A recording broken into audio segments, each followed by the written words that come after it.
Nous nous retrouvons une fois encore sur la chaîne et pour voir une autre notion sur Laravel. Voilà. Aujourd'hui, qu'est-ce que nous allons voir? Nous allons voir comment mettre en place un système d'authentification avec un Laravel Breeze. Donc, c'est ce que nous allons voir ça. Rapidement, pourquoi nous avons besoin, pourquoi Laravel implémente des systèmes d'authentification? Vous savez, sur la plupart des applications web que nous réalisons, et nous avons besoin de systèmes d'authentification pour authentifier l'utilisateur, pour pouvoir, en tout cas, pour pouvoir quand même filtrer certaines actions en fonction du type de personnes qui se connectent à notre application. Maintenant, lorsque vous êtes en train de développer une application web et vous avez besoin d'un système d'authentification, soit vous développez ce système d'authentification du début jusqu'à la fin. Et dans ce cas, ça demande plus de travail, ça demande plus de connaissances parce que vous allez gérer l'enregistrement, la connexion et vous allez gérer la mise en place en tout cas, la mise à jour de mot de passe, la confirmation par adresse mail, ainsi de suite, ainsi de suite. Vous allez gérer aussi la sécurité, la notion des sessions. Ici, l'avantage de Laravel, c'est que ça nous rend la tâche très facile tout en ajoutant certains packages indépendants que nous pouvons utiliser, en créant certains packages indépendants que nous pouvons utiliser dans nos projets pour pouvoir très rapidement mettre en place un système d'authentification. Ce que nous allons faire d'abord, nous allons créer, nous allons créer notre projet d'abord. Nous allons mettre en place notre projet Laravel. Bon, pour mettre en place un projet Laravel, qu'est-ce qu'il faut faire? Donc, il faut rapidement, je viens ma connexion, je n'arrive pas. Voilà. Donc, qu'est-ce que nous allons faire? Nous allons venir ici, actualiser ça là, et puis get started. Donc, une fois ici, nous allons mettre en place rapidement un projet Laravel. Donc, je viens sur installation. Donc, ici, on copie ça. On copie ça. Moi, je vais venir ici. Paf. Je vais ouvrir Bash. Et je vais coller ça dedans. Piste. Donc, je vais enlever maintenant, effacer le nom d'application.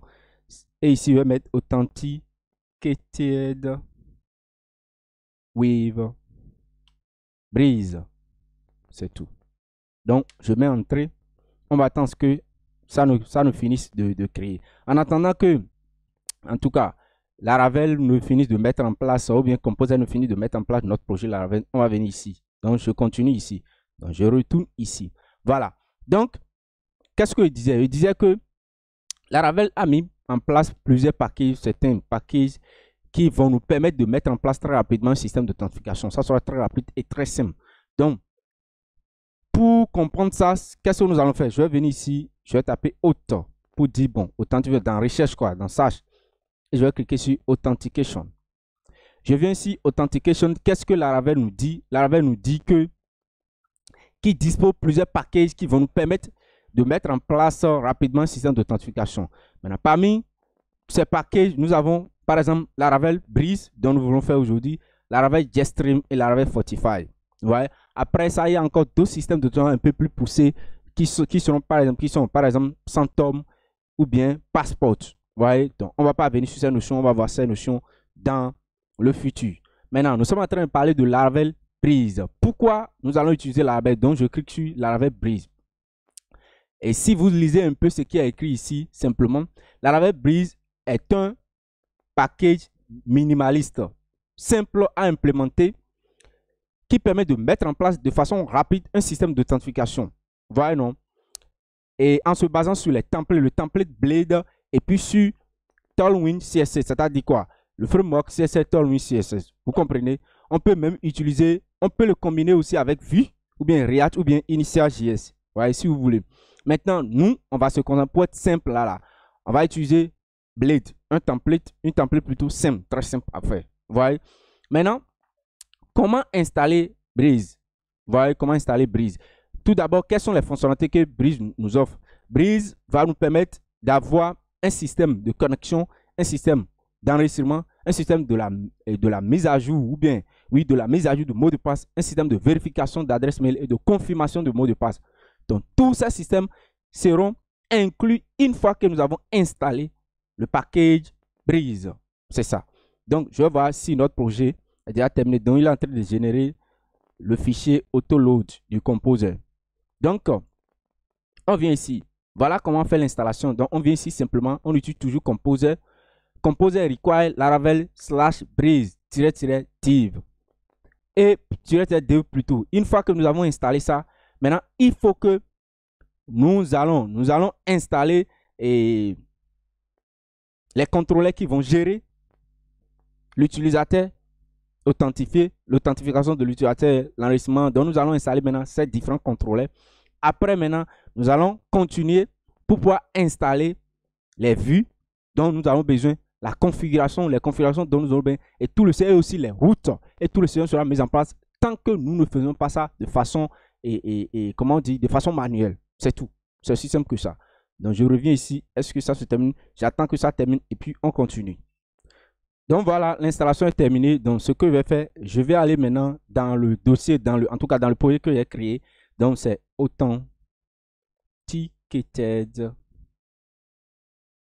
with Breeze. C'est tout. Donc je vais dedans taper et je vais ouvrir ça avec CodeBlock. Donc je mets code point. Je lance ça. J'attends plutôt que ça lance mon truc là, mon éditeur du test. Donc j'attends ce que ça lance ça. On attend pour essayer de voir le lancement. Donc voilà, notre éditeur du test est lancé. Notre éditeur du test est lancé. Donc, une fois que c'est lancé, je vais lancer aussi le projet que je viens de créer. Donc, on va lancer le projet par défaut. Vous savez déjà comment il faut faire ça. Ceux qui n'ont pas encore suivi, ceux qui sont en train de suivre cette vidéo ne connaissent rien sur Laravel. Je vous dis que nous avons déjà fait une vidéo entière sur de plus de 4 heures sur Laravel. Donc, il suffit simplement de venir sur notre chaîne Runas Dev. Donc, il suffit de venir sur notre chaîne Runas Dev et puis essayez maintenant d'aller vérifier ça. Voilà. Donc, vous allez sur notre chaîne Runas Dev, venez sur la chaîne YouTube et directement sur la page d'accueil, vous allez trouver la formation sur Laravel que nous avons déjà fait. Donc, je vous invite à venir là-dessus, à essayer de regarder à sur ça. Bienvenue sur Runas. Voilà la formation de plus de 4 heures. Maintenant, je reviens ici. Je vais lancer maintenant mon application par défaut. Donc, pour lancer ça, je tape PHP artisan serve. Paf. Je fais ça directement. Il va me dire que c'est lancé sur ce port. Donc, je clique là-dessus. Voilà. Je me redirige ici. Et par défaut, voilà l'application Laravel que j'ai créée. On est d'accord. Donc, tout est parfait. Donc, je retourne ici. Quand on vient ici, qu'est-ce que nous allons faire? Nous allons installer d'abord Breeze. Donc, nous allons installer notre package Breeze. Donc, je vais ouvrir le terminal. J'ouvre le terminal. Moi, je vais venir sur ici et on est ici. Donc, on va copier maintenant la commande, la ligne de commande qui permet d'installer Breeze. Donc, on vient ici, on copie, on colle. On lance l'installation. On attend ce que ça s'installe. C'est rapide. Ça va s'installer très rapidement. Donc, c'est installé. Une fois que c'est installé, qu'est-ce que nous allons faire maintenant? Retournons ici. Une fois que c'est installé, il faut que nous installons maintenant, c'est-à-dire le package est déjà installé. Vous voyez, si vous venez ici maintenant dire que le package est déjà installé, il faut qu'on exécute maintenant une commande qu'on appelle breeze install. La commande va nous permettre de publier simplement les vues qui vont lier au système d'authentification, les routes qui vont lier à ça, les contrôleurs et toutes les ressources dont l'application aura besoin, Breeze aura besoin pour pouvoir fonctionner. Vous voyez donc? Donc, comment on va faire? Donc, on vient ici, on copie ça, la commande qui est ici, qui va installer, ou bien publier plutôt les vues, les routes, les contrôleurs, tous ces trucs-là. À l'interne, ça se passe autrement, mais je ne vais pas trop m'attarder là-dessus. Donc, on vient ici, on copie, paf, on lance la commande et directement, une fois la commande lancée, ça va installer les choses rapidement. On revient ici. Quand on finit maintenant, je vous préviens, je vais faire une petite remarque rapidement. Ici maintenant, nous avons dit si nous tapons cette commande, nous exécutons cette commande, ça va installer la template Blade. Ouais, et c'est cette template que nous allons utiliser pour installer les choses. Mais j'ai dit qu'on peut aussi lancer ça comme ça pour pouvoir installer les vues et liées au framework Vue.js ou bien les vues liées ou bien les templates liés à React.js. Vous voyez, non? Soit pour, si vous faites Vue, vous pouvez utiliser ceci, si vous faites React, vous pouvez utiliser ceci. Peu importe, ça va marcher. Vous voyez, non? Donc, on va utiliser des templates simples. Et quand on vient, on finit. Ici, maintenant, vous allez revenir ici. Si vous revenez ici, vous allez voir, dans le contrôleur qui est ici, vous venez dans app. Dans app, vous venez dans http contrôleur. Vous allez trouver un sous-dossier qui est déjà créé ici. Voilà. Si vous venez dans le sous-dossier, vous allez voir tous les contrôleurs qui vont permettre de gérer notre système de transaction seront créés. Voilà, non? Donc, par exemple, le contrôleur register user. Ce contrôleur, si vous cliquez là-dessus, vous allez voir. Dans le contrôleur, maintenant, on aura des différentes méthodes qui vont nous permettre d'enregistrer l'utilisateur. Vous voyez? Donc, quelles sont ces différentes méthodes? Si vous venez ici, vous allez voir ces différentes méthodes. Nous avons par exemple la méthode create. Et cette méthode renvoie juste le formulaire d'enregistrement. Voilà, non? Et ce formulaire d'enregistrement, nous allons trouver ça ici. Quand on vient dans Resource, vous venez dans Resource, dans Views, vous savez déjà où ça se trouve. Vous allez le sous-dossier Auth. Vous venez dans Auth, vous allez trouver maintenant Register. Donc, register.blade.php. Et là, maintenant, c'est le formulaire. Vous voyez? Donc, c'est lié à Tailwind CSS. Vous voyez? Donc, c'est une template Tailwind CSS. Voilà. Donc, voilà ce que je peux vous montrer. Et si vous venez aussi, vous allez voir, pour pouvoir confirmer votre mot de passe, il y a aussi un contrôleur ici qui gère la confirmation de votre mot de passe. Vous voyez, non? Qui gère ça. Et ainsi de suite, pour pouvoir faire la mise à jour de votre mot de passe, vous allez utiliser le contrôleur password reset link controller. Vous voyez, non? Donc, voilà les contrôleurs qui sont générés automatiquement, directement. Au lieu que nous allons le faire ça avec la main, ça ne se fait plus avec la main. Et ici, nous avons le modèle user qui est déjà ici. Bon, le modèle user qui nous permet qu'est-ce que lui va nous permettre de faire? Lui va nous permettre simplement de nous communiquer avec la base de données. Vous pouvez pouvoir créer un utilisateur et en tout cas se connecter, tous ces trucs-là. Grâce à la notion d'ORM Eloquent, notre famille Eloquent, qui nous permet de communiquer avec la base de données.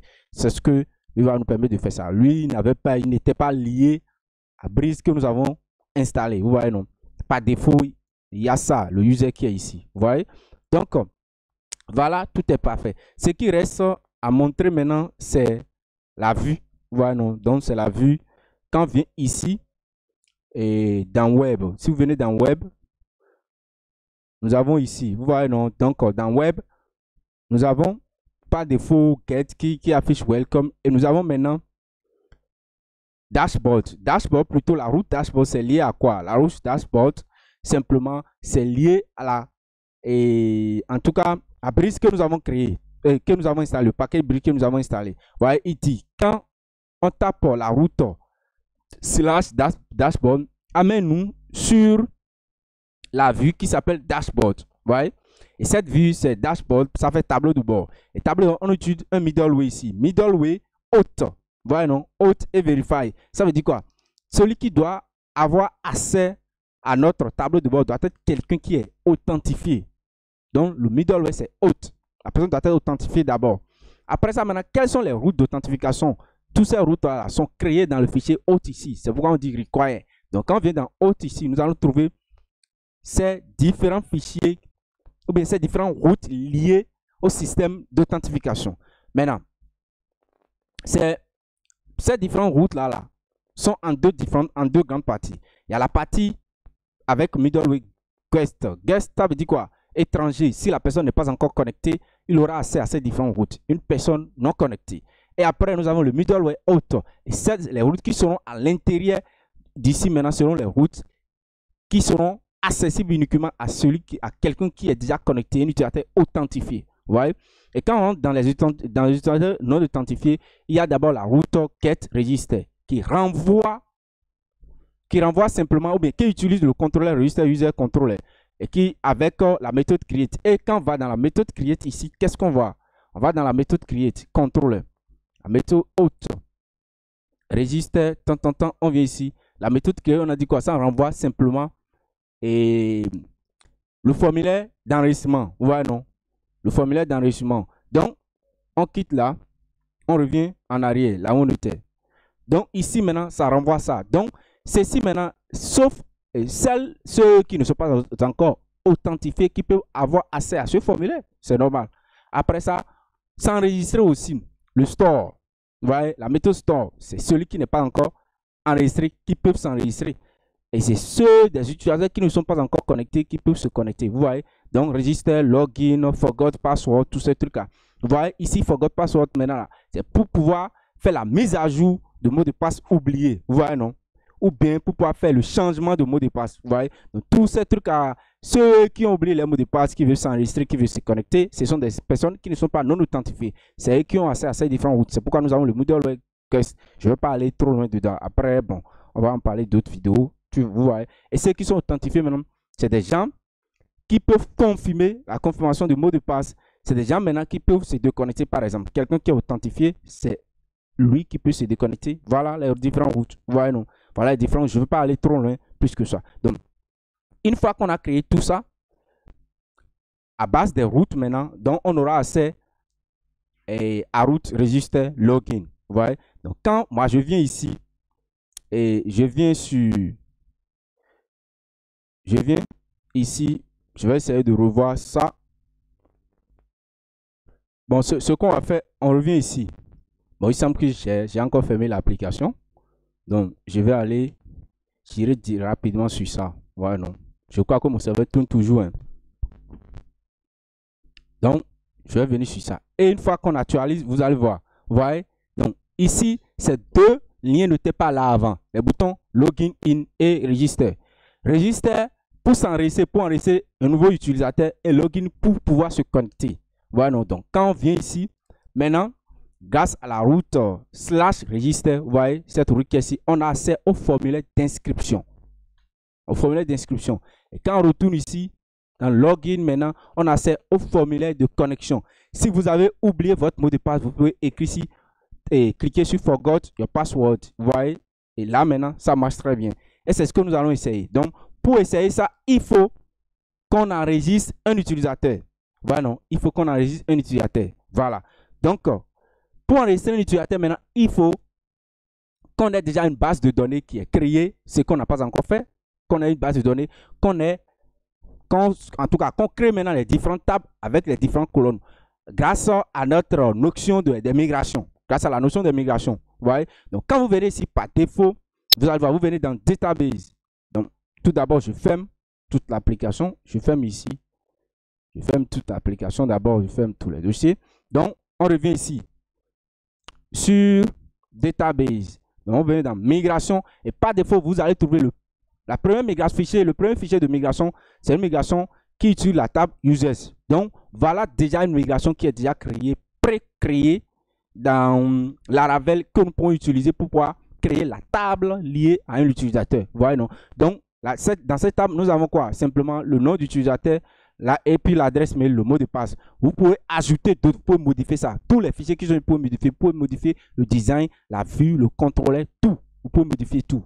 C'est pas grave. Vous voyez, non? Donc, c'est pas interdit. Mais moi, je vais garder ça. Mais pour vous dire que vous pouvez ajouter d'autres choses avant de migrer. Vous voyez, non? Donc, je peux ajouter autre chose. Même moi, je vais laisser ça comme ça. Je vais créer d'abord la base de données et configurer ça. Parce que quand on vient ici, vous venez pour configurer la base, vous venez dans le fichier d'environnement env. Et là, maintenant, parce que c'est ce fichier qui est utilisé par notre fichier de configuration config pour pouvoir configurer tout ce dont on aura besoin. Donc, ici, pour configurer les bases de données, j'utilise MySQL, tout ceci. Mais le nom de la base de données, ce n'est pas Laravel. Là, maintenant, je vais créer une base de données et c'est avec ça, et je vais me connecter avec ça pour pouvoir fonctionner. C'est tout ce qu'il me faut. J'irai donc dans ma base de données. Ici, par défaut, j'ai déjà créé une base de données que j'ai nommée Breeze Haute, vide, qui est vide. Donc, je vais lier cette base de données à Laravel. Bon, pour lier ça, je viens dans DB Database. Donc, Breeze Haute. Donc, je mets Breeze Haute. Voilà. J'ai lié ça. Est-ce que le mot de passe, tout est correct? Vous voyez? Donc, on a déjà expliqué ce fichier, toutes ces choses-là dans la formation principale. Vous voyez? Donc, une fois que j'ai fini de faire ça, je vais venir maintenant. Et ici, qu'est-ce qu'on me dit de faire? Il faut que je crée la table Users. Donc, vous venez même si vous ne savez pas comment faire ça, vous venez même ici. On a dit que si vous finissez de faire ça, il faut migrer ça. Il faut taper PHP artisan migrate. Donc, une fois que nous avons lié maintenant la base de données, nous pouvons exécuter cette commande maintenant. PHP artisan migrate. Donc, je fais ça. On va essayer de voir. Je vais agrandir ce qui est ici. Voilà, et j'ai une erreur. Qu'est-ce que l'erreur me dit? Syntax error of access violation. La clé est trop longue. Donc, pour résoudre, si vous avez les mêmes problèmes, c'est si c'est lié simplement aux versions du MySQL que moi je suis en train d'utiliser. Vous voyez, si vous-même, vous pouvez ne pas avoir les mêmes erreurs. Si vous avez les mêmes erreurs, c'est simple à faire. Donc, qu'est-ce que vous allez faire? Venez simplement dans le fichier app provider, app service provider. Je vais réduire ça un peu. Et vous venez dans la méthode put. Et vous tapez schema. Schema. Vous ne finissez pas de taper ça. Et vous allez faire auto-import du namespace. Et vous allez importer le namespace Illuminate Support Facade. N'importez pas autre. Vous allez, parce qu'il y a encore schema qui est en bas ici. Donc vous allez importer ça. Une fois que j'importe, je mets deux points. Je mets default. Vous allez appeler la méthode default string length. La longueur par défaut de la chaîne de caractères, vous allez nommer 191. Je fais ça. C'est bon. Donc, une fois que j'ai fini de faire ça, moi, je reviens ici. Je vais clear tout. Je vais effacer tout ce qui est dedans d'abord. Une fois que je fasse ça maintenant, qu'est-ce que je fais? Par défaut, si vous venez dans la base de données, vous allez voir, ça a déjà démarré et la création des tables. Donc, ce que moi je vais faire, je viens ici, je peux supprimer ça. Ouais, non, je viens ici, je supprime tout. Si je ne veux pas supprimer ça manuellement, je peux utiliser PHP artisan migrate des points fresh.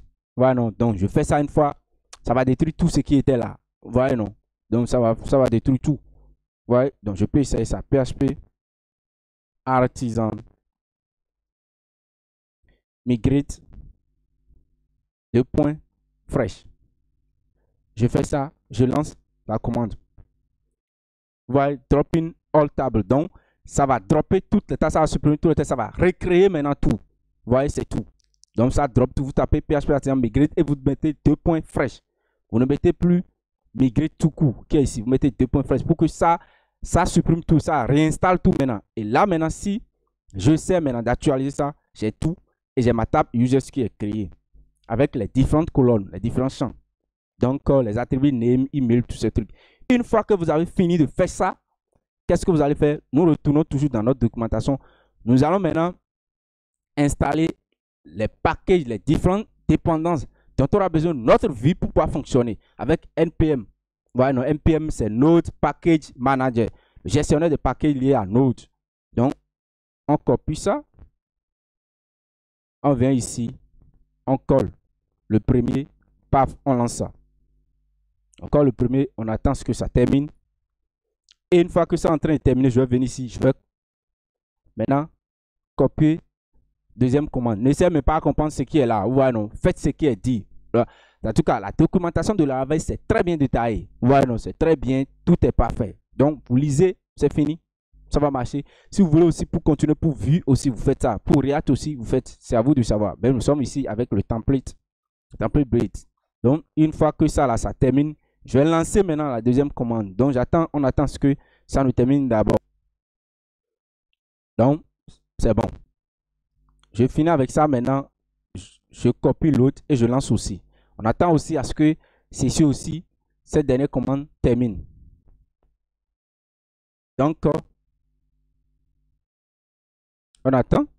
Il a détecté la Laravel version 9. C'est la dernière version de Laravel, ça. 9, tout ça. Donc, c'est bon. Donc, une fois que c'est bon, nous pouvons venir ici réactualiser ça. Une fois que c'est réactualisé, je peux venir ici maintenant. Je peux essayer de me connecter, mais pour le moment, je n'ai aucun utilisateur dans ma base de données. Donc, il faut que je crée d'abord. Parce que je viens ici maintenant, je n'ai pas d'utilisateur dans la base de données. Il faut que je crée un utilisateur dans la base de données d'abord. Donc, j'attends la création de l'utilisateur tant que ceci ne charge et je crée cet utilisateur rapidement. Donc, ici, je vais créer un utilisateur. Je vais nommer ça Ronas. Et après, je vais créer l'adresse mail ronas@gmail.com. Et je mets le mot de passe, je mets juste password. Et vous allez confirmer ça, password. Une fois que je fais ça, donc je clique sur le bouton register. On attend l'enregistrement. On attend l'enregistrement et c'est fini. Ça m'enregistre et ça me fait connecter directement vers le tableau de bord. Je vais venir d'abord dans la base de données pour voir est-ce que réellement j'ai un utilisateur créé. Et c'est bon, vous voyez, tout est parfait. Et quand je viens ici, je me suis parfaitement connecté au tableau de bord, dashboard. Vous voyez? Donc, c'est simple. C'est comme ça, on peut mettre en place un système d'authentification complet rapidement dans le truc là. Il y a d'autres systèmes d'authentification, dont Jetstream, Notify, Password Phantom, dont on va découvrir pour voir aussi comment les utiliser le côté des API, tous ces trucs là. Vous voyez, non? Donc, quand vous venez ici, voilà le dashboard, le tableau de bord ici. Je peux me déconnecter. Rapidement ici, je me déconnecte. Vous voyez, je retourne ici. Et si j'ai oublié mon mot de passe, je peux venir ici gérer ça. Tout est là. Vous voyez, tout est là. La gestion du mot de passe, tous ces trucs. Et je me connecte encore. Je me reconnecte ici. Je me déconnecte et je me connecte ici avec ça là. Et je me connecte. Il y a même le bouton Remember Me. Si vous cliquez ça, ça va utiliser le gestion de, en tout cas le système de cookies pour se rappeler de vous chaque fois que vous vous connectez. Vous voyez, non? Donc, chaque fois que vous voulez vous connecter, et voilà, je me suis connecté ici. Vous voyez? Donc, ce système est basé simplement sur le système de sections. Vous voyez, peut-être on va faire une autre vidéo pour parler des sections dans Laravel. Vous voyez, non? Donc, excusez-moi beaucoup. Donc, c'est basé sur la notion des sections. Vous voyez? Donc, après, on va faire autre vidéo. L'objectif de cette vidéo, c'est de mettre en place rapidement un système d'authentification. Après, on va faire d'autres applications complètes où on va utiliser les systèmes d'authentification avec la notion des sections pour pouvoir gérer très bien les choses. Mais vous pouvez modifier maintenant. On n'a dit pas que ça vient sur Dashboard. Vous pouvez modifier ça. Vous pouvez créer votre propre vue ici. Vue Home sur lequel ça va venir. Si vous venez ici maintenant, vous voyez, si vous venez dans route, on a dit si c'est connecté que de venir sur dashboard. Une fois que la personne, en tout cas sur dashboard, il faut être authentifié. Vous voyez? Et on utilise autre, middleware autre. Quand on va venir sur ça, et on va sur le contrôleur qui essaie de créer un utilisateur ou bien d'authentifier. Si vous venez ici, vous allez essayer de voir. Ça, nous avons ça. Quand on vient là-dessus, vous voyez? Donc, vous regardez là-dedans. Ici, quand on se connecte maintenant, ça nous redirige vers quoi? Ça fait Return Redirect, Root Service Provider Home. Donc, on va aller sur Root Service Provider. Voilà, non? Donc, les providers, c'est des fournisseurs de services. Et ça fournit un service qu'on appelle Home ici. Donc, je peux même cliquer sur Contrôle et appuyer sur Home ici. Ça va me rediriger directement sur Root Service Provider. C'est ce provider, ce fournisseur de services qui gère tous les systèmes liés, en tout cas toutes les configurations liées aux routes. Ou bien non. En tout cas, route et par défaut Home, ça se fait Dashboard. Vous pouvez modifier ça. Au lieu que ça soit Dashboard, vous pouvez lui donner un autre nom en fonction de l'adresse URL que vous voulez. Vous pouvez dire si quelqu'un se connecte, je ne veux pas qu'il se redirige directement vers le tableau de bord, mais vers, en tout cas, un autre côté, une autre page. Et vous mettez maintenant l'adresse URL qui se dirige vers la page ici. C'est tout. Et vous définissez maintenant cette adresse dans la route. C'est tout. Vous pouvez modifier ça. Vous voyez, non? Même dashboard qui est ici, vous pouvez venir ici dans Resources qui est ici. Vous venez dans View, Autre. Vous voyez? Et maintenant, là, si vous regardez dedans, vous pouvez modifier tout ce dont on aura besoin ici. Donc, Forgot, Password, Register, tout ce dont on a besoin. Bon, il y a des components qui sont ici. Il y a des components qui sont ici. Bon, ça, ici, la vue qui est ici. Donc, vue dashboard. Donc, vous venez ici, vous appuyez sur CTRL et vous cliquez là-dessus. Vous appuyez sur CTRL et vous cliquez là-dessus. Donc, ça va vous amener sur la route dashboard. C'est dans Layout dashboard. Et vous pouvez modifier ça. Au lieu d'écrire Login, c'est ici. Vous pouvez modifier. Elle peut dire Bienvenue, vous êtes connecté. Donc, je mets ici Bienvenue. Bienvenue, vous êtes connecté. Vous êtes connecté. Donc, si je modifie ça directement, j'actualise ici, vous allez voir. Bienvenue, vous êtes connecté. Voyez, donc tout est là. Donc, ceci, bienvenue, vous, bon, tout n'est pas sorti à cause en tout cas, de système qui est ici. Donc, on dit paragraphe 6, tous ces trucs-là. Vous pouvez modifier toutes les classes qui sont ici. Voilà, non. Donc, voilà rapidement comment on modifie tout, comment on se connecte, comment on met en place un système d'authentification avec Laravel Breeze. Si cette vidéo vous a plu, n'hésitez pas de liker ça, de partager ça, de s'abonner si ce n'est pas encore fait. Voilà, non. Donc, abonnez-vous pour pouvoir booster la chaîne avec moi. Maintenant, et si vous voulez rester avec nous, être authentifié à chaque fois que nous allons faire d'autres vidéos, cliquez sur la code de notification. Nous sommes ensemble et on a dit ciao.